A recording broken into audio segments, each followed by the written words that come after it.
Okay, so for today's video, i-flex ko lang si J1 dahil natuwa lang ako sa class picture niya. Ayan o, kung mapapansin nyo, pangatlo siya from right to left.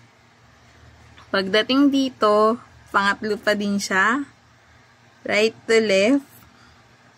At ngayon, pangatlo pa din siya. Ay, nagkataon lang ba ang tangkad mo, nak? At lagi kang pangatlo. So, abangan natin next year kung magiging pangatlo pa din siya sa picture.